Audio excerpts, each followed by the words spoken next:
What if your missing daughter's voice came through a broken radio? 12 years after she vanished. Not a memory, not a hallucination, a live broadcast from a place that shouldn't exist. This is the story of a mother who followed the static and uncovered a nightmare built out of sound. Before you hear what came through that broken radio, make sure to subscribe, because once you hear her voice, there's no turning back. The wind rattled the windows in Lena Kerr's home like an old man trying to be let in. Outside, the first storm of October was sweeping across the hills of Copper Ridge, dragging low clouds and the smell of pine needles into the air. Lena sat cross-legged on the floor of her cluttered basement workshop, surrounded by vintage radios, analog gear, and the soft hum of static. Most of the world had long moved on to digital signals, but Lena hadn't. She lived in the frequencies. There was comfort in the white noise, the silence that wasn't quite silent. She adjusted the dial of her restored Kenwood TS-520, sweeping slowly through the low bands. Static crackled, rising and falling like waves on a shoreline. She did this often, sometimes for the comfort of sound, sometimes for the desperate hope that never truly left her. It had been 12 years since Amelia vanished during that storm at Half Lantern Ridge. She was 13. Now she'd be 25, if she were alive at all. Lena wasn't sure anymore. But what was sure? That her daughter's laughter still echoed in this house when it rained. That dreams of her voice were so clear, Lena sometimes woke up thinking she'd simply been in the next room. A sharp tone cut through the static. A blip. She froze. Her hand trembled slightly as she adjusted the fine-tuned dial. Nothing. Just more white noise. She almost let it go. Almost, but then it came again. Channel 19, 2 to 4 to 5. Do you hear me? Lena jerked upright. It was faint, staticky, fragmented, but female, young, and strangely familiar. She scribbled the numbers into her notepad. 245. She checked the band range. Channel 19 wasn't typically used here. It was CB radio territory, not shortwave. But the signal bleed could happen under certain conditions, if someone wanted to be heard across bands. Lena held her breath, and the voice came through again, just barely. Mom? Can you still hear me? Her heart stopped. She dropped the pen and stared at the radio as though it might rise and speak aloud. Then she did what she hadn't done in years. She hit the record switch. That night, Lena didn't sleep. She sat at her kitchen table with the battered portable tape deck playing back the recording in loops. She increased the volume, slowed it, sped it up, ran it through a cheap equalizer. Nothing helped. The message always ended with the same line. Mom, can you still hear me? It could have been anyone. Some prank, a recording from a movie, a fluke. But it wasn't. Lena knew her daughter's voice, even warped by static, even after 12 years, even now. She turned her eyes to the sideboard drawer and slowly pulled it open. Inside were the keepsakes, Amelia's birth certificate, the last school photo, and a yellowed police folder labeled Missing Person, Amelia Kerr. She thumbed through it, pausing at the composite sketch. The older version of Amelia the Bureau had created 2 years ago, what she might look like at 23. The same long lashes, that faint chin dimple. I'm not crazy, Lena whispered to no one. I heard her. That was her. She picked up her phone and stared at it. The number blinked back. Maya Kerr, her sister.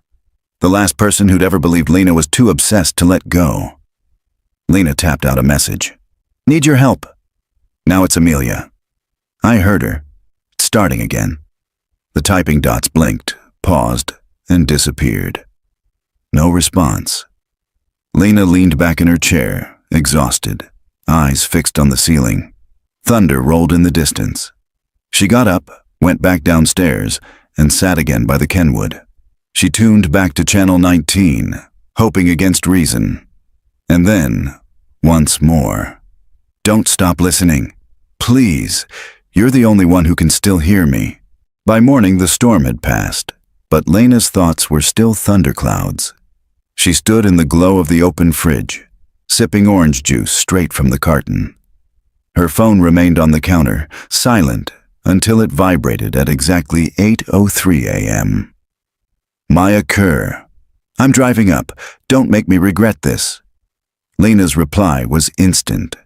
Bring your gear. I've got a tape. Maya arrived just after 10, driving the same beat-up gray Jeep she'd owned for years. A pair of black boots slammed to the pavement as she stepped out, all wiry energy and sharp eyes, her backpack already slung over one shoulder. Tell me this isn't another dead rabbit hole, she said before even reaching the porch. Just listen first, Lena said. No hello, no hug. They went downstairs into the basement, where the air always smelled like solder and old carpet. Lena pressed play on the deck without a word. Channel 19, 2 to 4 to 5. Do you hear me? Mom, can you still hear me? Maya's eyes didn't change. She stood still as a statue until the recording looped. Then, you got this from here? You're Kenwood? Lena nodded. Was the channel wide open? What frequency range? I wrote it down, 245, but it bled over to 19. It shouldn't have. Maya pulled out her laptop and a small tuner from her pack. Do you still have the original analog line?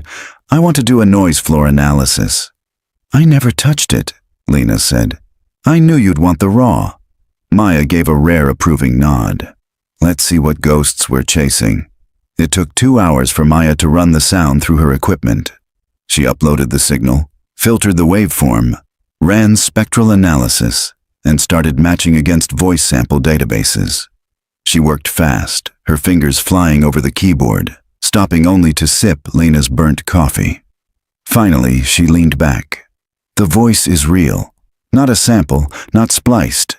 It's original. Someone actually transmitted this, possibly live. Lena's throat tightened. And the voice print. It's an 89% match to that voicemail Amelia left you before the trip.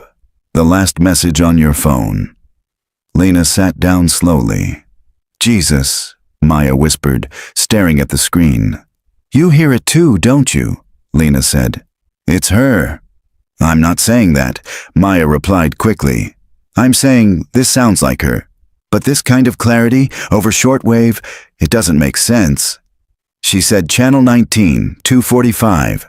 What does that mean? Maya ran her hand through her short black hair. Could be a code, could be a CB channel and a frequency in kilohertz. Channel 19's used mostly by truckers, standard band, but 245? That's weird. Could refer to a transmission point. Or a coordinate, Lena offered. Maya blinked. Maybe. Lena stood, went to the map pinned to the basement wall. The entire Copper Ridge region was outlined in marker, old pins still in place from years ago. She traced along the west edge. Channel 19 was the last used frequency in the Echo Vale disaster, wasn't it? Allegedly, Maya said. The Gov shut that place down in 1994. Something about sonic testing gone wrong. Everyone denies it now. But you believe it, Lena said, watching her sister closely. Maya hesitated, then exhaled. I've intercepted weird traffic from that area before. Nothing this clear, but strange stuff. Bursts, broken code, scrambled voices. Then silence. Lena pointed to a spot on the map. Echo Vale is exactly 245 degrees west from here. That's a coordinate. Maya turned slowly toward her. You're serious? She's out there. Lena, this could be a hoax. You know that. The girl's been gone 12 years. People mess with cold cases all the time. I know what I heard, Lena snapped. And I know what I felt. Maya held up her hands. Okay, I'll go.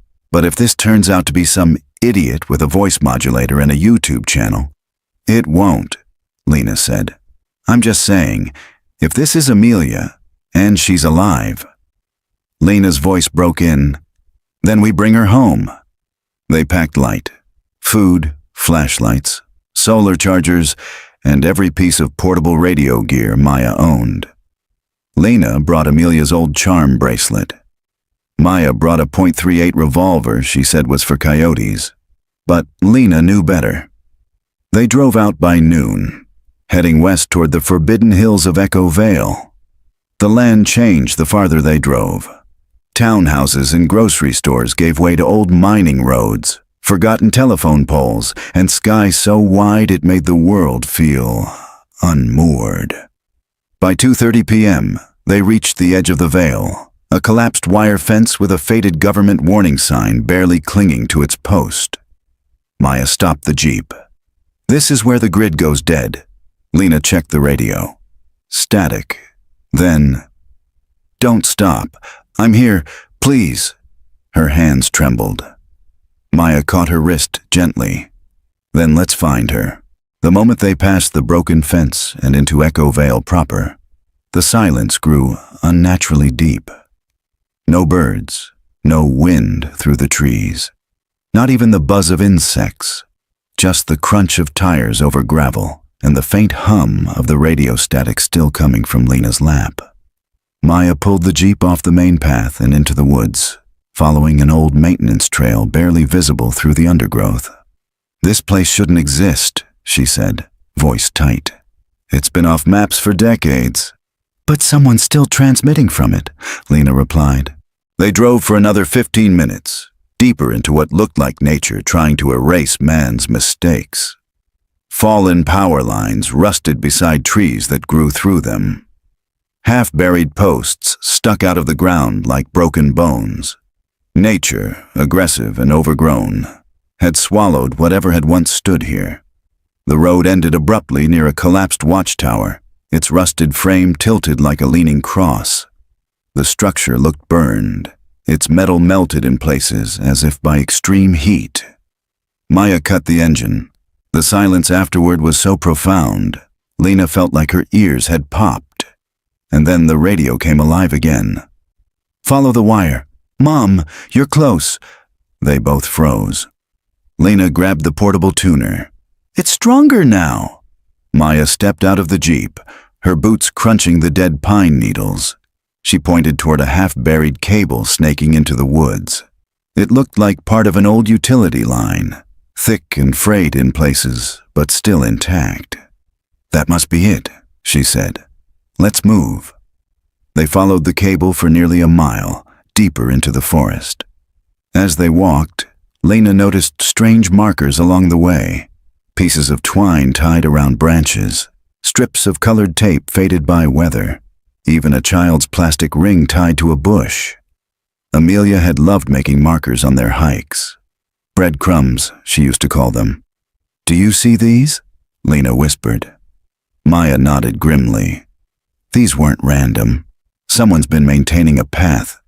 Eventually, the cable led to a rust-covered steel door embedded in the hillside, so camouflaged by vines and dirt that it would have been invisible without the wire pointing the way. The faded stencil above the door read, "Property of Echo Facility 09. No entry." Maya brushed away debris from a keypad beside the door. It was dead. No power. Lena stepped forward and placed her palm flat on the door. It was warm. She jerked her hand back. "There's power behind it. Something's running." "I brought tools," Maya said, already kneeling. "Let's see if the door remembers how to open." After 30 minutes of work and a few creative bypasses, the magnetic lock finally gave a metallic click. Maya stood, tense. "You sure about this?" Lena didn't answer. She pulled the door open slowly. Inside, a narrow stairwell descended into darkness. The smell hit them first, dust, mold, and something faintly metallic. They flicked on headlamps and stepped inside, their footsteps echoing faintly as the door clanged shut behind them. The stairwell led to a narrow concrete hallway lined with empty wall mounts where lights once were. Along the left wall, broken signs read things like Observation Room A and Sound Stage 2. B. Maya checked her scanner. "We're close. Whatever's broadcasting, it's beneath us. As they moved deeper, Lena noticed faint scrawls on the walls in what looked like crayon or marker. They told me the sky was dead. Don't speak when the tone drops, Mom, come get me. Lena ran her fingers over one message. Amelia was here. Maya glanced at her but said nothing. They turned a corner and found a heavy steel door slightly ajar. Beyond it, the hallway opened into a massive, circular chamber. Rows of shattered equipment surrounded a central soundproof glass booth. Inside the booth sat a chair. Straps hung loose from its armrests. In front of it, a table with a cassette recorder still blinking. Lena rushed toward it and pressed play. The test begins at frequency 245. Tone drop initiates false memory overlay. Do not leave subject unattended during cycles. Subject will call for maternal figure. This is normal. The tape stopped. Lena turned to Maya, who was pale. They manufactured emotional signals, Maya said softly. They used voices to trigger trauma responses. They literally trained the human brain to hear what it feared most. And they used children. Lena's voice shook. I don't know, Maya said. But this is where the signal's coming from. Suddenly, a new transmission burst through the tuner. I waited. I stayed quiet like you said. You promised you'd come. Mommy? Lena dropped to her knees. It's her. They turned their flashlights around the room. On the far side, a small red light blinked from an old surveillance station. Maya ran over and hit the power key. The terminal flickered to life. Barely. Lines of corrupted code scrolled past, then paused. A folder appeared on the screen. Subject 7AK, Lena stared at the letters. AK, Maya clicked. Inside were audio logs, video snippets, notes. They played the first file. Subject 7 continues to respond positively to maternal simulation overlays. Real-world identifiers suppressed. Vocal contact increases receptiveness. Next file. Request made. Subject wants to speak to Mom. Technician told to approve. Lena felt nausea rise. They had fed Amelia her own memories, but filtered, warped, rehearsed. She's alive, Lena whispered. They used her. They conditioned her. Maya shook her head slowly. Number not used. Not anymore. She pointed to a final log, labeled Signal Loop, Live Active Date. Yesterday. They hadn't just experimented with her. Someone was still doing it. Right now. They stood over the last log file for a long time, neither woman speaking. Maya broke the silence. The transmission that led us here. It didn't come from inside this bunker. Lena turned to her. But the live signal is routed, Maya said. Bounced off here, relayed. I think this was the loop. Her voice repeated. But the live feed we caught, it came from somewhere else. She pointed at a line of data in the terminal log. Origin, TXN4/Site B/L8, 45.117 North/L-on, -122.083. West, Lena grabbed the map out of her pack and spread it across the table. Coordinates, Maya confirmed, pulling out her phone. Let me convert it. A moment later, the pin dropped. Maya's screen displayed a wooded area, about 6 miles northeast, still within the perimeter of Echo Vale. There's no road, she said. Just trees, an old ridge, and what looks like ruins. Lena stared at the red dot. She's there. Back at the Jeep, Lena cranked the heater while Maya plotted the hike. The sun was already sliding behind the trees, casting long gold shadows across the ridge. 4 miles to the closest drop-off, Maya said. We'll have to hike the last 2, steep climb. We'll go now. Maya glanced at her. It'll be dark. She's alone, Lena said. Or worse, she thinks she is. They packed up again. Lena checked the battery in the signal tuner. It still hummed with a steady pulse. Whatever was transmitting, it hadn't stopped. They reached the drop-off point just before dusk. The jeep couldn't go further. Too many fallen trees. The trail too narrow. Lena grabbed a flashlight, but Maya stopped her. "Use red light," she said. Harder to spot. They activated red lens headlamps and began the uphill trek through dense underbrush, pine needles crunching softly underfoot. The woods felt older here. Forgotten. A kind of dead hush hung in the air. At the halfway point, Lena stopped suddenly. Something glittered on a low branch. She leaned in and gasped. Tied carefully with twine was a silver bracelet. Not new, faded, worn, but unmistakable. 3 tiny charms hung from it. A book, a cat, a moon. Lena's eyes filled with tears. She used to call it her story bracelet, said every charm told part of a dream. She reached for it, and a note fluttered to the ground. It was just a torn scrap of cloth, with blocky handwriting in blue marker. 2:45 still works. Can you follow me back? Maya picked it up. She left this. Today, maybe yesterday. She's not just alive, Lena.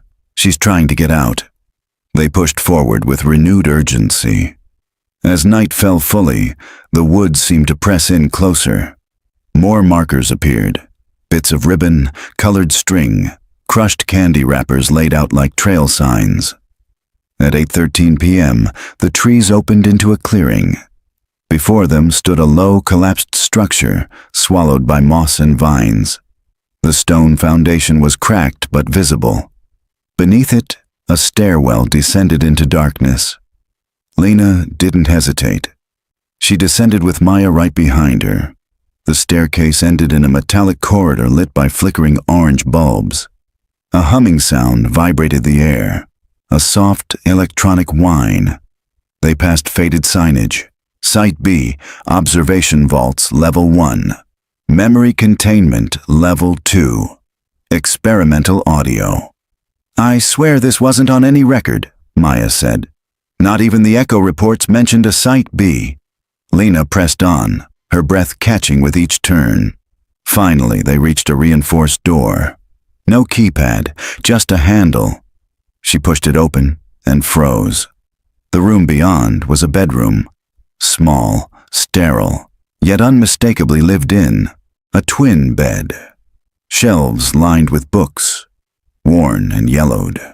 A poster of the moon taped crookedly to the wall. In one corner sat a desk with an active radio set, its dial locked on 245.000 kilohertz. And on the bed, a notebook. Lena rushed to it, flipping pages. It was a journal, written in an uneven hand, every page filled edge to edge. "They said my mom was dead, but I don't believe them. She said the moon would always be the same size, no matter how far away we were, so if I can see the moon, maybe she can too. Sometimes I talk into the radio just to feel like someone might hear me. They stopped answering last winter, but I keep trying. One day she'll answer. One day she'll come for me." Lena's hand trembled. She turned to the last page. "If you're reading this, then I was right. You're real. Please don't stop. I'm close now. I can hear you too." Maya touched her shoulder. "Lena." She turned. Maya was pointing to a small side chamber. A steel cabinet stood open, inside which were dozens of cassette tapes, each labeled Subject 7, Day 1, Day 2, Day 4129. Lena scanned the rows. Over 11 years of recordings. She grabbed the most recent one and played it. "Today, I dreamed of our backyard. The pink chair was there, and the neighbor's dog barking. I tried to go outside, but the sound came back. The sound that tells me to forget. I fought it. I whispered your name. I remember what you used to say when I was sick. I've got you. You're safe now." Lena couldn't speak. Maya put a hand to her headset. "I'm picking something up. Another transmission, close."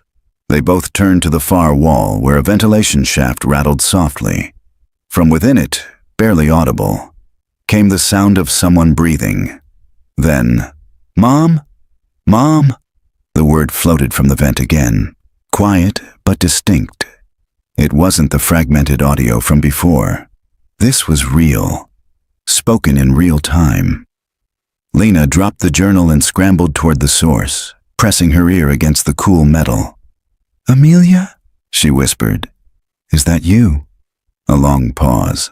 Then, in a fragile voice, like someone trying to remember a dream, "You sound like her."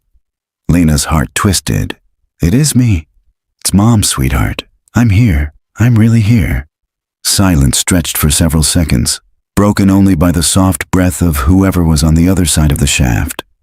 Then came a single word, barely a whisper, but heavy with disbelief. "Lena?" Lena's breath caught.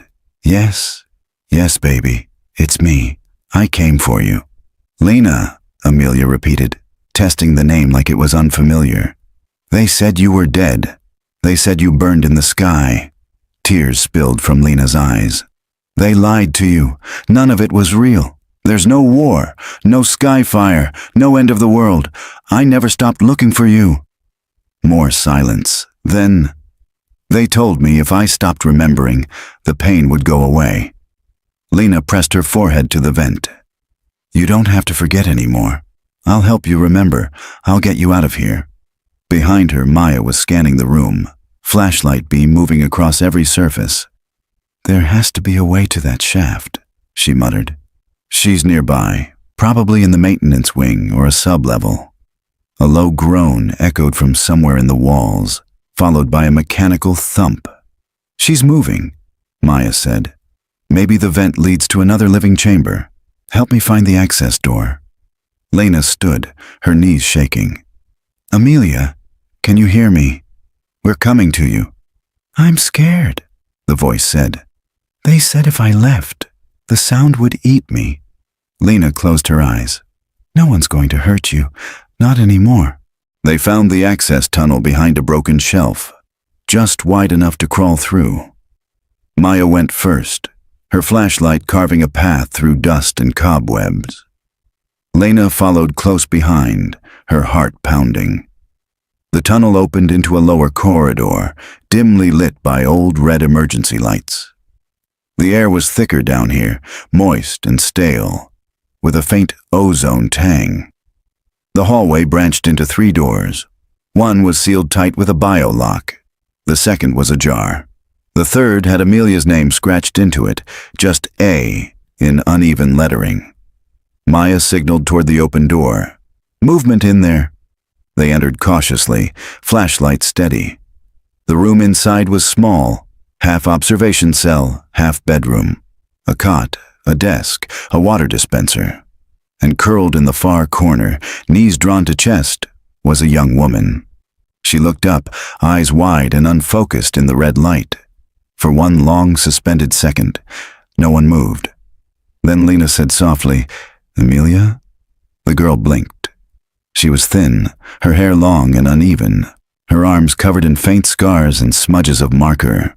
Her face was gaunt, but the eyes were the same. Green hazel with flecks of amber. Lena's eyes.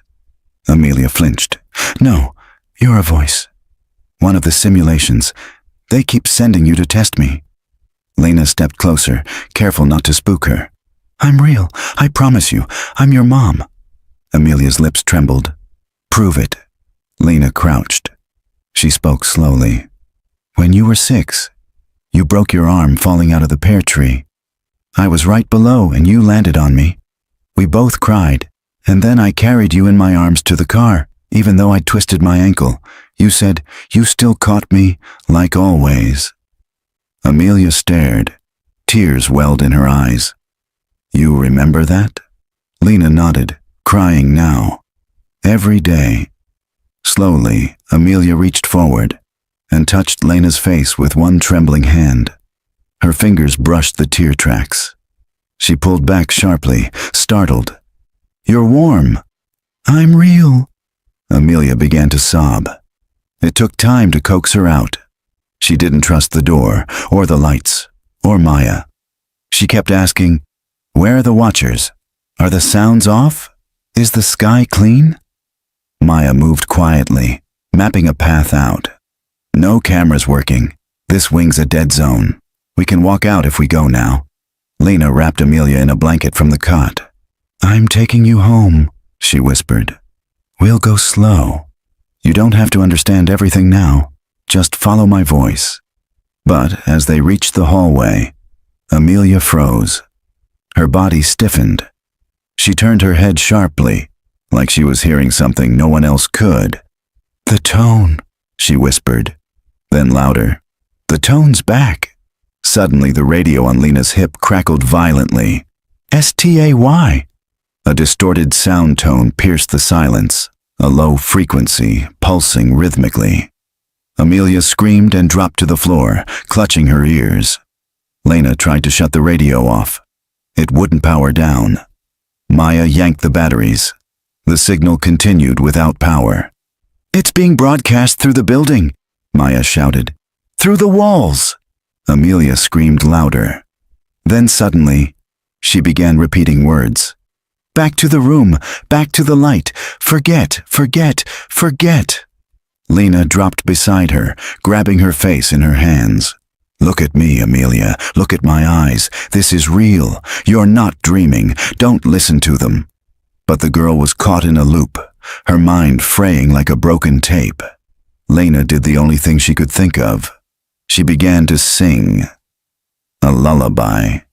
The same one she'd sung every night, years ago, before bedtime. The one about stars and rabbits and dreams that waited just beyond the clouds. Amelia gasped. Her eyes locked onto her mother's. She reached forward and clutched Lena so tightly it hurt. I remember, she whispered. The sound tone stopped. The hallway was silent again. They didn't wait. Maya led them back through the tunnel, up the stairs, into the night. Amelia moved like someone walking for the first time. Lena kept her hand gripped tightly. By the time they reached the jeep, the stars were out. Lena opened the back door. Let's go. But Amelia hesitated. I don't know how to be in the outside. You don't have to know, Lena said. You just have to come with me. A long beat, then quietly. Okay. The drive back to town was quiet except for the wind outside and the faint hum of tires on asphalt. Amelia lay curled in the back seat, covered in blankets. Her eyes darted to the windows every few seconds, as if expecting to see something, someone trailing them. In the dark. Lena sat beside her, never letting go of her hand. Maya drove, her eyes flicking between the road and the rear-view mirror. No one spoke until the lights of Copper Ridge came into view. Do we go to the hospital or the police first? Maya asked. Lena looked at her sister. Neither. We go to Detective Rosenthal. Maya's brow arched. He's retired.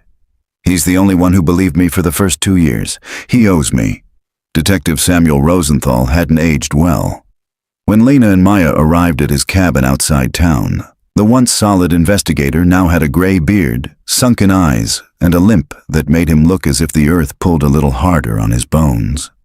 But when he opened the door and saw Amelia standing behind Lena, his hand dropped the mug he was holding. Christ, he whispered. It's her. Lena nodded. We need your help, and your files. All of them. Inside, over hot tea and a heated blanket for Amelia, they laid out the entire story. The recordings, the signal, the bunker, the journal, the radio frequency, the voice simulations, the tones. Rosenthal said nothing for a long time. Then he walked into a back room and returned with a locked metal box. Back in the early 90s, he began, there was a military contractor operating out of Echo Vale. Name was Theratech, a subsidiary of a now-defunct defense firm called ProSyn Corporation. They were rumored to be running cognitive modulation trials, basically programming emotional responses with sound. He unlocked the box and pulled out several old photographs and a file marked Project Hollow. Maya's head snapped up. That name came up in the facility. Rosenthal nodded grimly. I wasn't supposed to keep these, but after Amelia went missing, I looked into everything I could. The company used deep tone frequencies combined with emotional memory triggers, mostly with PTSD patients. It got dark. A few test subjects broke down permanently. Lena flipped through the files. Why children? They needed developing brains, he said. The theory was that younger subjects could form new audio memory bridges more easily. If you could train someone to respond to certain tones or words with absolute loyalty or fear or calm, you could build soldiers or silence dissent. He leaned forward, lowering his voice. And Amelia wasn't the only one. Lena's hand froze. What? There were others. 3 missing persons cases from nearby counties, similar profiles. 1 boy, 2 girls. All vanished between 2008 and 2014. All reported hearing strange signals before they disappeared. Nobody ever made the connection. Maya slammed her palm on the table. They weren't lost. They were taken, groomed, brainwashed. Somebody kept the project alive, Rosenthal said, even after Theratech went under. Lena stared at her daughter. Amelia was quiet, eyes scanning the room like it was a dream she hadn't fully entered yet. I need to get her to a hospital, Lena said. I know, Rosenthal said. But first, there's one more place you should see. An hour later, Rosenthal led them to a long-abandoned industrial building near the train yard. The outer sign had long since been removed, but the glass door still had a faded white outline. Prosin Communications. Private property inside, they found rows of soundproof booths, now coated in dust and decay. In one room, Maya powered up a still-working server backup and pulled down logs from the network. The files were partial, but one stood out. File, Hollow Residual Protocol. .dat. She opened it. If a subject is recovered prematurely, initiate residual protocol. Trigger secondary tones embedded within deep memory. These tones are irreversible and self-reinforcing. Subject will experience confusion, paranoia, and eventually full cognitive collapse without booster exposure. Maya's voice shook. It's like a kill switch. If they escape, they break. Lena paled. But Amelia hasn't collapsed. She's close, Maya said. We have to help her unlearn the tones, remove the trigger associations, rebuild her reality. How? Amelia spoke for the first time since they entered the building. You sing. They turned to her. I don't know how I remembered, she said, voice fragile but clear. But when you sang, it canceled out the sound. It broke the loop. Lena felt tears rise again. So we keep singing, she whispered. Amelia nodded. They left the facility, files in hand, and drove straight to the hospital. A sympathetic intake nurse got them into a quiet room. As doctors took her vitals and ran basic neurological checks, Amelia clung to Lena's hand, watching every corner of the room for shadows that weren't there. Dr. Nielsen, a trauma specialist, arrived with a calm demeanor and a gentle tone. She's stable, he said. Some vitamin deficiencies, but no signs of brain damage. Her responses to stimuli suggest long-term isolation, severe psychological conditioning, but no organic harm. That's good news. What about the tones? Lena asked. Nielsen's face darkened. That part's more complex. We'll need sound therapy, neurofeedback, immersive memory regression. It's going to take time. I'll stay with her, Lena said. And I'll monitor the broadcasts, Maya added. If whoever did this is still out there, they'll try again. Nielsen nodded. I believe you, and I'll support this as long as I can. As he left, Amelia lay back on the bed, eyes closing. Lena leaned in. Want me to sing you something? Amelia didn't answer, so Lena began to hum, softly, the same tune. Amelia's breathing slowed. Her hand curled around her mother's, and for the first time since she was 8 years old, she slept. 3 days after Amelia's rescue, Lena still hadn't left the hospital. She slept in the reclining chair beside her daughter's bed, ate cafeteria food, and kept her phone permanently charged in case Maya called with updates. Amelia hadn't spoken much since that first night, but she'd started drawing. Strange, swirling shapes, spirals, waveforms, and crude figures connected by what looked like wires or sound waves. Lena recognized one pattern immediately: the Kenwood tuner's dial layout. Whatever had been done to Amelia, it wasn't just psychological. It was embedded in the way she saw the world, through signals, channels, and control. On the morning of the fourth day, Lena awoke to Maya standing beside her, holding a laptop and a look of dark excitement. "I found him," she said. Lena rubbed her eyes. "Who?" Maya sat on the edge of the windowsill, lowered her voice. "The person who designed the original tone algorithm for Project Hollow. His name's Boone McAllister. He was a military sound tech turned contractor. Disappeared around 2015. But guess what? He's alive, using an alias, Elias Ford. Lives up in a cabin near Miners Peak, completely off-grid. People think he's some eccentric ham radio guy." Lena sat up straighter. "He helped create what they did to Amelia. He wrote the code that taught the brain to associate certain frequencies with specific emotional responses. Basically, he weaponized memory. Then we need to talk to him." The drive to Miners Peak took 4 hours. Boone McAllister's cabin was tucked into the northern edge of the mountain pass. The gravel road up was lined with abandoned logging signs, and Maya had to switch into 4-wheel drive halfway up. They parked near a clearing. Smoke drifted lazily from a chimney. "Looks quiet," Maya said, pulling a small taser from her glove compartment. "But let's assume nothing." As they approached, a figure appeared in the doorway, tall, bearded, early 60s. His eyes, behind wire-rimmed glasses, locked onto Lena first. "You're not lost," he said. "No," Lena replied, "but something is. My daughter."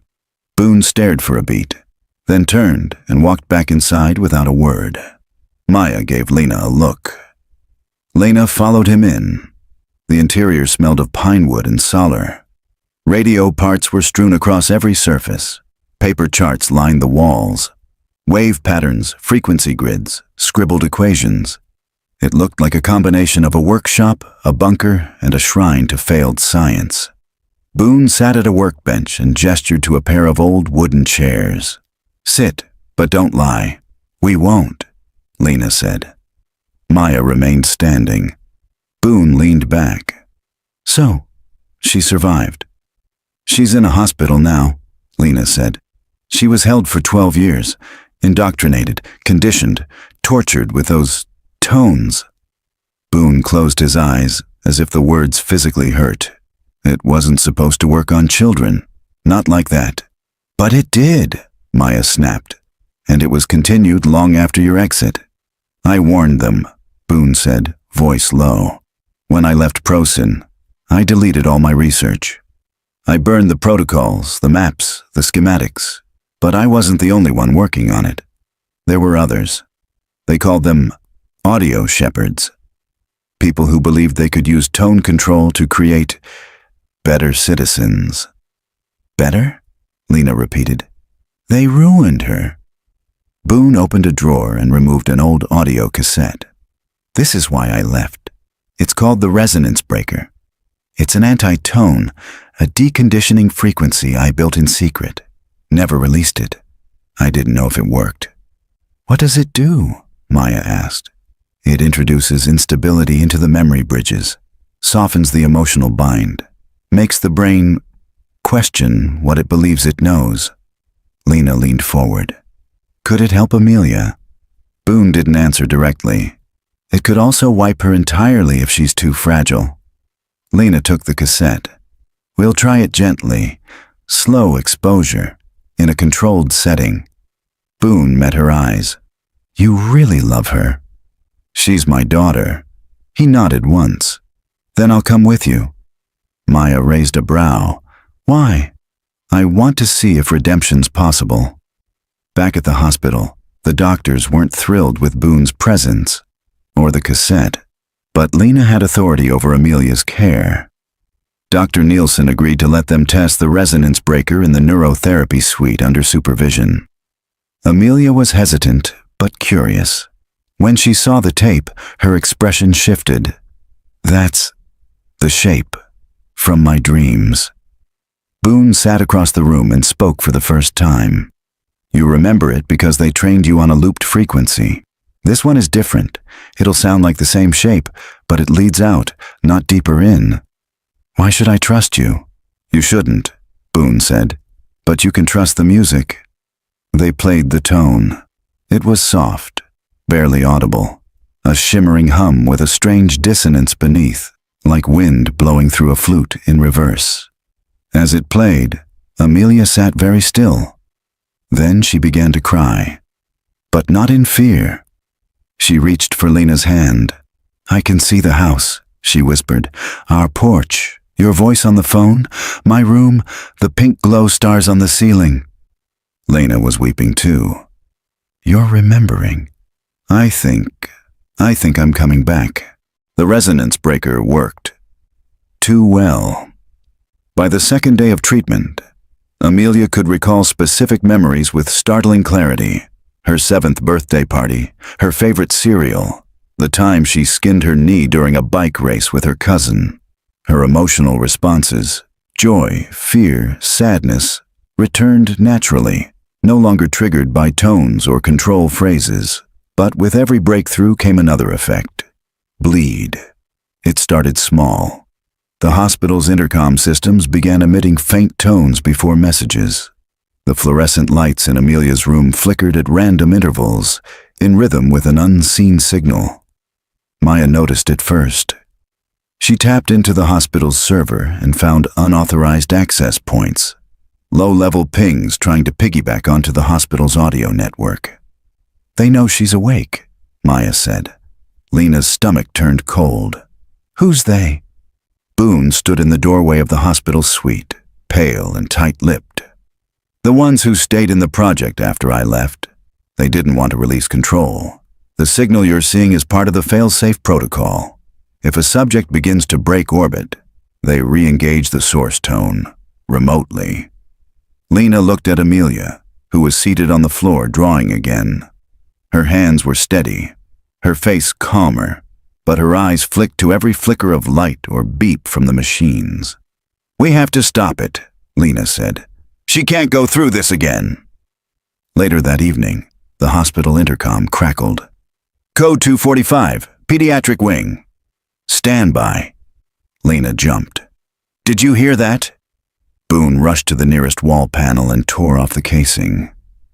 Inside was a hidden speaker array, not hospital standard. Maya arrived seconds later. "They patched in." "These aren't standard tones. They're microbursts, subsonic frequencies injected between announcements." Boone swore under his breath. "They're accelerating, trying to reprogram her over the air." Amelia clutched her ears and dropped to the floor. "Back to the room. Forget the window. The sky is dangerous." Lena knelt beside her. "Number, you're safe. You're not going back." Amelia trembled. "I see the Watchers again. They're not real."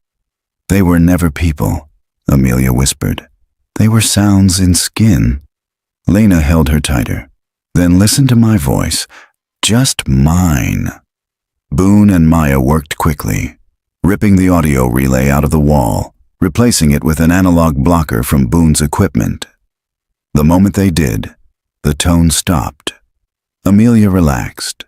Her body slumped into her mother's arms, and she fell into an exhausted sleep. In the hospital security office, Maya confronted the on-call technician. "This entire floor's audio system has been compromised." The tech, red-faced and sweating, stammered, "I didn't do anything. These systems were in place before I took the job. I thought they were just backups, part of the building's renovation." Boone picked up the wiring schematics. "This hospital got a retrofit 4 years ago. Same year Theratech restructured into a think tank under a different name, Valence Behavioral Institute. They embedded this infrastructure on purpose," Maya said. They're not done. Lena stormed in. Then we end it. Maya's jaw clenched. We can't do it from here. We need the original broadcast node, the central repeater. Where? Lena asked. Boone hesitated. There's only one place it could be strong enough to override city infrastructure.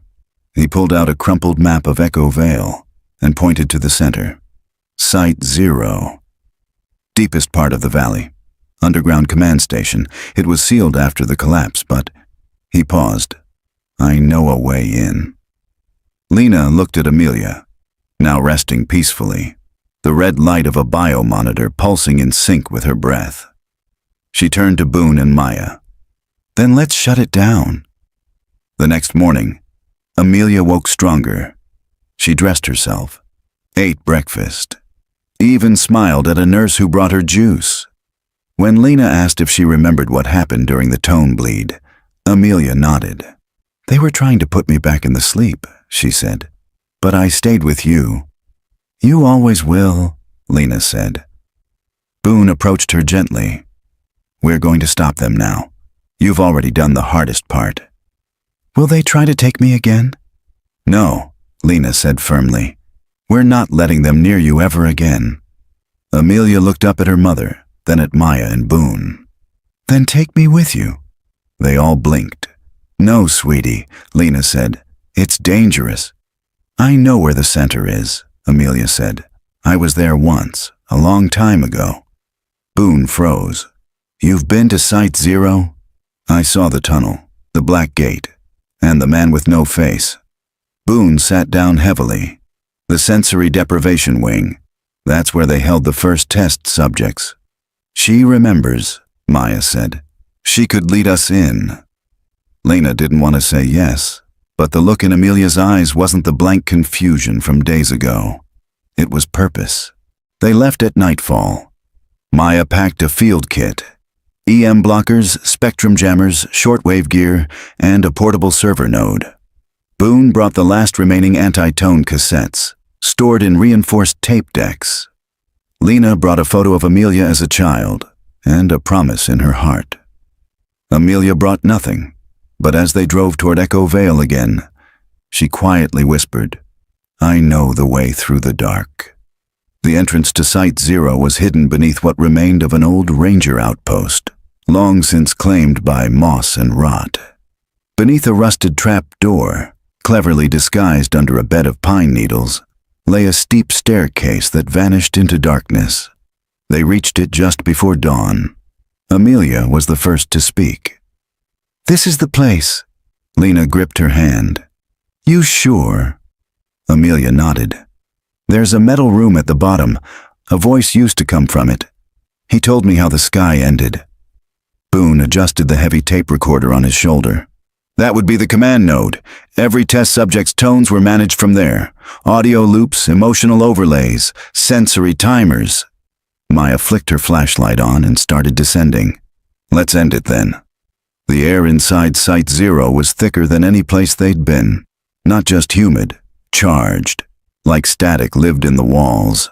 The stairs spiraled down through reinforced concrete until they reached a narrow platform leading to a sealed vault door. Maya plugged in her field tablet. This whole place is powered by an isolated loop, probably geothermal. No connection to any surface grid.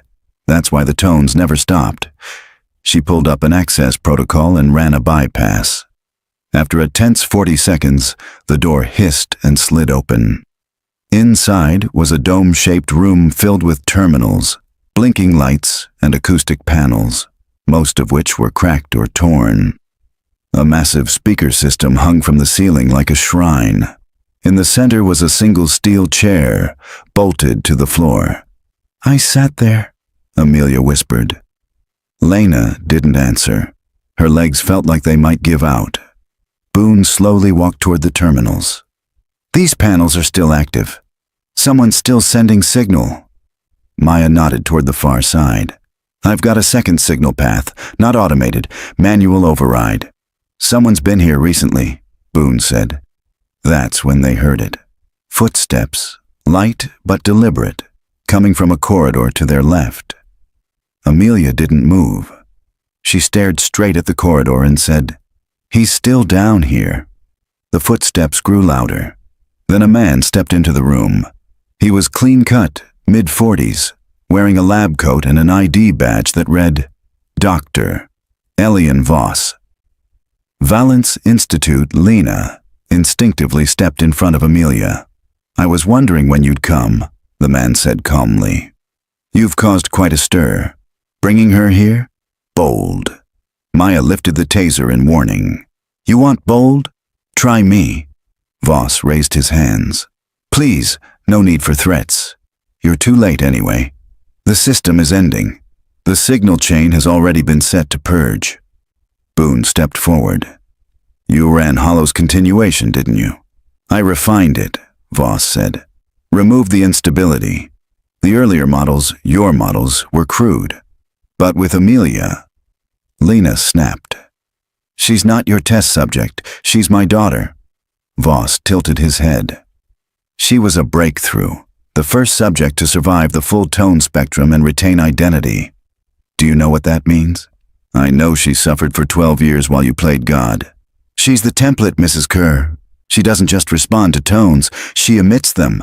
Her memory architecture can influence others. We were going to change how humanity stores pain." Boone's face was ashen. "You made her a broadcaster." Voss nodded. "But now that she's breaking free, the system degrades. Without her link, the signal collapses." Maya snapped. "Good. Then shut it down." "I can't," he said. "Only she can. She's still tied to the core memory loop. If she cuts the last node, the frequency ends." Lena turned to Amelia. "Can you do it?" Amelia looked at the room. Slowly, she walked toward the chair. "No." Lena grabbed her. "You don't have to sit in that again." Amelia looked into her mother's eyes. "I remember everything now, but if I don't shut it down, they'll find another me, somewhere else." Boone stepped forward. "We don't know what it'll do to you." "I know," Amelia said, "but I'm not afraid of the tone anymore." She sat. The moment her body touched the steel, the room hummed to life. The overhead speaker crackled and an old tone returned, low, modulating and familiar. Voss smiled faintly. "There it is, last loop." Lena rushed toward him, slamming him against the wall. "If she doesn't survive this, I swear..." But Voss was already fading, his voice a whisper. "You'll thank me. When you forget the pain." Then he collapsed, dead. A capsule fell from his mouth, already dissolved. Boone checked his pulse. Cyanide. Bastard had a failsafe of his own. Lights flared across the room. Maya shouted, "Signal spike!" "She's triggering the purge." Amelia's body tensed, her hands gripping the chair arms. The speakers emitted a strange, warped, reverse tone, like all the pain ever embedded in the system was being sucked back into the walls. Lena ran to her. "Amelia, hold on!" Amelia didn't scream. She sat very still, her lips moving. "Back to the start. Back to the song. Back to the sky that didn't fall." The room began to shake. Panels burst from the walls. Screens went black. Maya grabbed Boone. "The system's imploding. We need to move." Lena refused to leave Amelia. "I'm not leaving her." Amelia turned her head slowly. Her eyes met Lena's. "I'm okay." She stood. The speakers exploded, and everything went quiet. Outside, the morning air was still. The birds had returned to Echo Vale. The signal was gone. Amelia walked unaided to the jeep. Lena never let go of her hand. Boone burned the final tape. Maya crushed the last frequency chip, and together they left the valley behind, forever. 3 weeks later, Amelia Kerr sat on the back porch of her childhood home, wrapped in a knitted shawl, sipping from a mug of chamomile tea. The sun had just crested over the trees, casting a pale orange light on the grass. The wind rustled through the leaves, and for once, the breeze didn't sound like a signal. She blinked into the quiet and whispered, "It's not loud anymore." Inside the house, Lena froze at the sound of her daughter's voice, calm, steady, unprompted. She stepped out onto the porch, a cup of coffee in hand. "You slept," Lena said. Amelia nodded. "It wasn't the kind of sleep they taught me.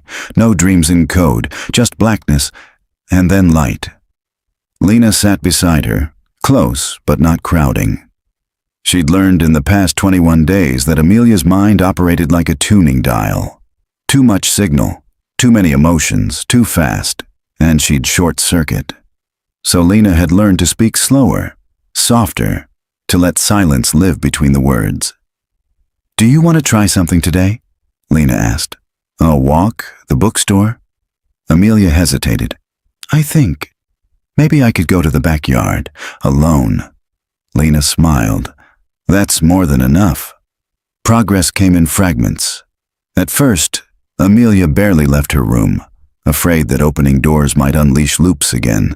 But over time, she rediscovered pieces of herself, through smells, fresh laundry, sensations, grass on bare feet, and sounds that once scared her but now brought peace. Birds, rain, the hum of the fridge. She still didn't like music. Too structured, too patterned. But she liked when Lena sang. "You don't sing in lines," she once said. "You sing in curves. That's safer." Lena often cried in the shower, quietly so Amelia wouldn't hear. But she also laughed more than she had in years, especially when Amelia made awkward observations like, "Why do people keep checking in?" "Isn't it strange that humans ask how you're doing but don't actually want the long answer?" Or, "Is tea just emotional water?" Maya visited twice a week, bringing her laptop and analog equipment. She helped Amelia learn to filter digital noise, not just avoid it. Together they built a kind of sonic firewall, a protective background hum that kept Amelia from being overstimulated by modern life. Boone wrote them once, from a coastal town in Oregon. A short letter. "You were the breakthrough. Not the system, not the tones. You. I was wrong to design it. I'll never stop being sorry. But you taught me what real resilience sounds like. I'm learning to forget the signal too." B. Amelia burned the letter in the fireplace. "I don't want to be anyone's miracle," she said.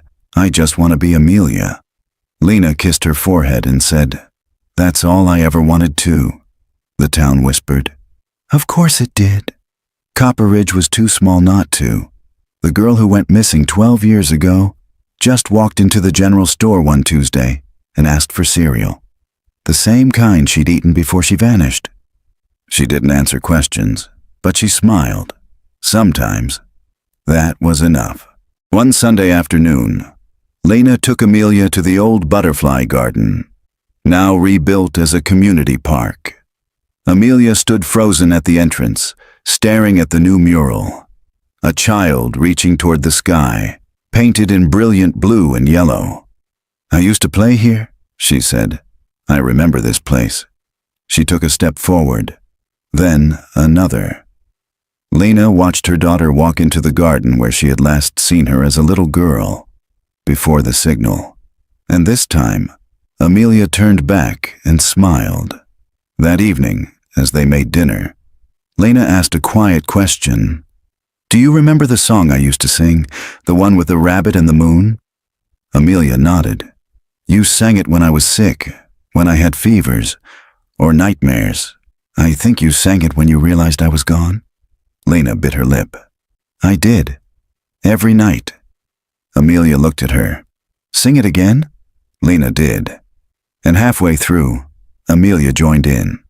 Their voices were soft and imperfect, but real. Somewhere in a sealed government archive, a man in a pressed gray suit stared at a blinking light on a dormant console. The signal had ended. The tones had gone quiet. But beneath the silence, a new pattern was forming. Not control, not fear. Choice. Then somewhere, in some distant place, a child's voice whispered into an empty channel. "I know who I am now, and you can't change that anymore." End signal. If this story pulled you in, there's more where that came from. Subscribe for more haunting tales, psychological thrillers, and mysteries that echo long after the final line. And don't forget to press the bell icon, because some stories don't wait to be found. They find you.